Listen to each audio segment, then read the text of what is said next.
어느 날, 플레이어는 침대에 엎드려 자는 것을 좋아했습니다. 하지만 다음 날 아침에 일어나 보니 베개에는 침 자국이 남아 있었고, 목도 매우 아팠습니다. 그날 밤에도 플레이어는 평소처럼 침대에 엎드려 잠을 잤습니다. 한참 자고 있던 중 방문이 열리는 소리가 들렸습니다. 플레이어는 엄마나 아빠가 들어온 것이라고 생각하며 문 쪽을 바라보았습니다. 하지만 문 앞에는 처음 보는 여자가 서 있었습니다. 플레이어는 그 모습을 보고 깜짝 놀랐습니다. 그 여자는 천천히 방 안으로 들어오더니 플레이어의 몸 위에 올라탔습니다.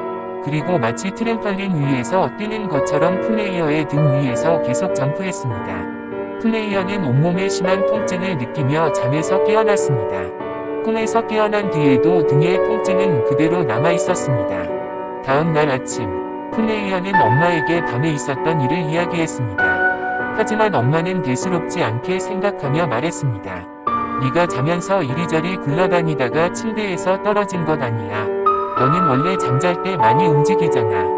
그러나 플레이어는 엄마의 말에 동의할 수 없었습니다. 플레이어는 분명히 침대에 가만히 엎드려 있었고, 낯선 귀신이 자신의 등 위에서 계속 점프하는 모습을 보았기 때문이었습니다. 그날 밤, 플레이어는 다시 침대에 엎드려 잠을 잤습니다. 잠시 후 어제 보았던 귀신이 다시 방문을 열고 방 안으로 들어왔습니다. 귀신은 어제와 똑같이 플레이어의 등 위에 올라탔습니다. 그리고 다시 플레이어의 등 위에서 계속 점프했습니다. 다음 날 아침, 플레이어는 거울을 이용해 자신의 등 상태를 확인했습니다. 등에는 작은 멍이 남아 있었습니다. 다행히 병원에 가야 할 정도로 심한 상처는 아니었습니다. 플레이어는 의문을 품기 시작했습니다. 왜 자신이 잠들기만 하면 귀신이 나타나서 등 위에 올라타고 점프하는지 이해할 수 없었습니다. 플레이어는 다시 엄마에게 말했습니다. 엄마, 제가 엎드려 자면 귀신이 나타나서 제 등 위에서 계속 점프해요. 엄마는 잠시 고민한 뒤 귀신이 쉽게 올라오지 못하도록 높은 2층 침대를 사주었습니다. 그날 밤, 플레이어는 새로 산 2층 침대의 위쪽에서 잠을 잤습니다. 플레이어는 침대가 높아졌으니 이제 귀신이 자신에게 접근하지 못할 것이라고 생각했습니다. 하지만 귀신은 어제와 똑같은 모습으로 다시 나타났습니다. 이번에는 귀신이 공중에 떠오른 채 2층 침대까지 올라왔습니다. 귀신의 몸은 천장을 관통하고 있었지만 행동은 이전과 똑같았습니다. 귀신은 플레이어의 등 위에 올라타서 다시 계속 점프했습니다.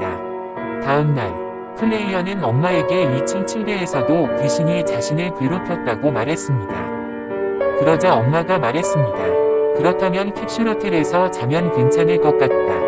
마침 플레이어의 집 앞에는 캡슐호텔과 일반 호텔을 함께 운영하는 루퍼스쿨 호텔이 있었습니다. 그 호텔은 미리 예약해야만 이용할 수 있었습니다.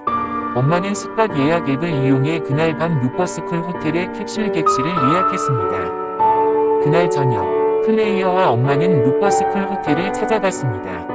두 사람은 체크인하기 위해 호텔 로비로 들어갔습니다. 그런데 직원이 플레이어를 바라보며 말했습니다. 고객님, 죄송하지만 학생은 만 19세 미만이기 때문에 캡슐 호텔을 이용할 수 없습니다. 대신 일반 호텔 객실로 변경해 드리겠습니다. 엄마는 예약을 취소해 달라고 요청했습니다. 하지만 직원은 이미 예약 처리가 완료되어 취소할 수 없다고 설명했습니다. 결국 플레이어와 엄마는 캡슐 객실 대신 일반 호텔 객실로 들어갔습니다. 객실 안에는 높은 침대나 캡슐형 침대가 없었고 평범한 1층 침대만 놓여 있었습니다. 플레이어는 귀신이 다시 찾아올까 봐 걱정했습니다. 그러다 이번에는 잠자는 자세를 바꿔보기로 했습니다. 플레이어는 엎드리지 않고 천장을 바라보며 똑바로 누웠습니다. 그리고 그대로 잠이 들었습니다. 그날 새벽에는 귀신이 찾아오지 않았습니다. 플레이어는 아침이 되어서야 귀신이 나타난 이유를 깨달았습니다. 귀신은 플레이어가 엎드려 잠을 잘 때만 찾아왔습니다. 플레이어는 어렸을 때 엎드려 자면 혈액순환이나 목과 뼈에 좋지 않을 수 있다는 말을 들은 적이 있었습니다.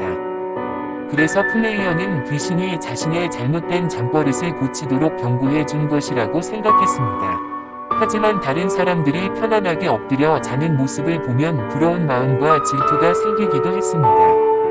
그럴 때마다 플레이어는 속으로 생각했습니다. 저 사람들도 계속 엎드려 자면 언젠가는 귀신이 찾아올 거야. 그러면 나보다 더 아픈 고통을 느낄지도 몰라. 플레이어는 그런 생각을 하며 질투심을 밀어냈습니다. 그날 이후 플레이어는 더 이상 엎드려 자지 않았습니다. 잠자는 자세를 바꾼 뒤로 귀신과 다시 마주치는 일도 없었습니다. 플레이어는 다른 사람의 잠자는 자세와 자신의 자세를 비교하게 될 때마다 같은 생각을 하며 질투심을 떨쳐냈습니다. 플레이어는 만 19세가 된 뒤에도 캡슐호텔에는 가지 않았습니다. 캡슐호텔 안에서 산소가 부족해지거나 문이 열리지 않아 사람이 갇히는 사고가 발생했다는 뉴스를 본 적이 있었기 때문이었습니다. 한편 집에 남아있던 2층 침대는 더 이상 사용할 필요가 없어졌습니다. 가족들은 침대의 위층 부분을 분리했고 분리한 침대는 안방에 놓아 아빠의 침대로 사용했습니다. 그 뒤로 플레이어는 항상 천장을 바라보거나 옆으로 누워 잠을 잤습니다. 그리고 다시는 등 위에서 점프하는 귀신을 만나지 않았습니다. 끝.